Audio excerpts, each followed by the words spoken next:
महाभारत के 18 दिन के युद्ध ने द्रौपदी की उम्र को 80 वर्ष जैसा कर दिया था।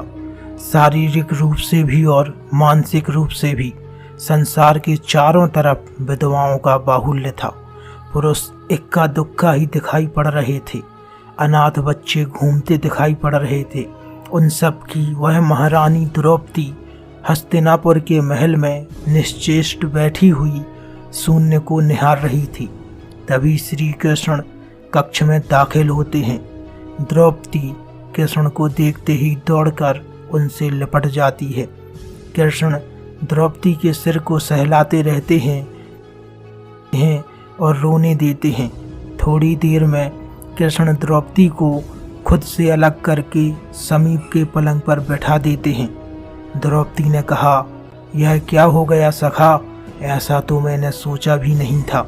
कृष्ण ने कहा, नियति बहुत क्रूर होती है पांचाली, वह हमारे सोचने के अनुरूप नहीं चलती, वह हमारे कर्मों का परिणामों में बदल देती है।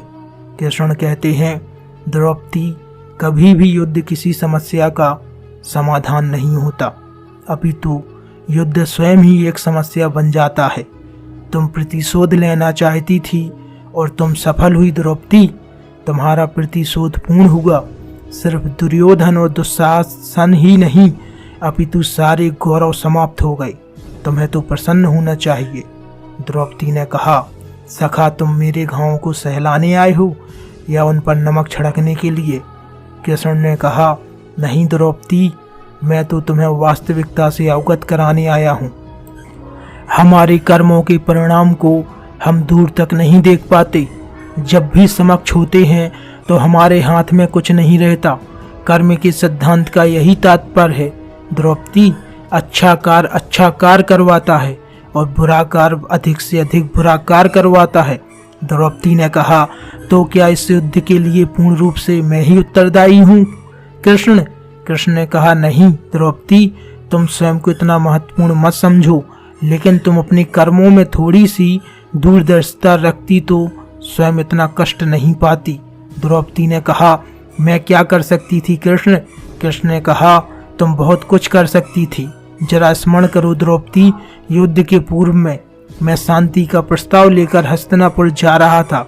तब तुमने मुझसे कहा था, मैं हवन कुंड में उत्पन्न हुई द्रौपदी हूँ, महाराजा द्रुपद की पुत्री हूँ, महावीर धृष्टद्युम्न की बहन, 5 महारथियों की माता हूँ, इसीलिए मुझे शांति नहीं केशव युद्ध चाहिए।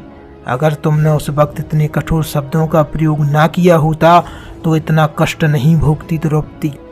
तब संसार तुम्हारा स्वयंवर हो रहा था, तब तुम कर्ण को अपमानित नहीं करती और उसे प्रतियोगिता में भाग लेने का एक अवसर देती।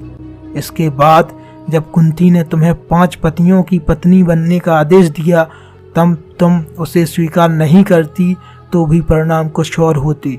और उसके बाद तुम अपने महल में दुर्योधन को अपमान करते हुए यह ना कहती कि अंधे का पुत्र अंधा होता है, तो उस अपमान के बदले में दुर्योधन तुम्हारा चीरहरण नहीं करता।